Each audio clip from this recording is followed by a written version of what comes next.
கடைகளில் வாங்குற மாதிரியே நல்ல சாஃப்டான எந்த ஒரு கிராக்ஸும் இல்லாத ஸ்மூத் பன்னீர் ரெசிப்பியை இந்த 3 டிப்ஸோட ஃபாலோ பண்ணி பாருங்கள். ரொம்ப சூப்பராக வரும். நான் இன்றைக்கி 1 லிட்டர் பால் எடுத்திருக்கேன். இதில் எவ்வளோ பன்னீர் கிடைக்கிதுன்னு கடைசியாக செக் பண்ணலாம். பாலை காய்ச்சும் போது ஆடை ஃபார்ம் ஆகிறதுக்கு முன்னாடி இந்த மாதிரி லைட்டாக ஏர் பபிள்ஸ் ஃபார்ம் ஆகும்போதே வினிகர் 2 டேபிள் ஸ்பூன் அளவுக்கு சேர்த்து நல்லா மிக்ஸ் பண்ணிக்கோங்க.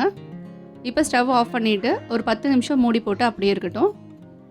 இப்போ 10 நிமிஷம் கழித்து பால் இந்த அளவுக்கு நல்லா திரிஞ்சு வந்திருக்கு. இப்போ இதை ஸ்ட்ரெயினரில் நல்லா வடித்து எடுத்துக்கோங்க. வினிகர் சேர்த்ததுனால 1/2 டம்ளர் தண்ணி சேர்த்து ஒரு தடவை நல்லா மிக்ஸ் பண்ணி எடுத்துக்கலாம். இப்போ தண்ணியெல்லாம் நல்லா புழிஞ்சு எடுத்துட்டு உங்களுக்கு என்ன ஷேப்பில் வேணுமோ அது மாதிரி ரோல் பண்ணி ஒரு வெயிட் வச்சு மினிமம் 30 மினிட்ஸ் மேக்ஸிமம் 45 மினிட்ஸ் வரைக்கும் வச்சு எடுத்திங்கன்னா சூப்பராக நல்ல ஸ்மூத்தான சாஃப்ட் பன்னீர் ரெசிபி ரெடி. ட்ரை பண்ணி பாருங்கள். மோர் ரெசிபீஸ்க்கு சேனலை சப்ஸ்கிரைப் பண்ணுங்கள்.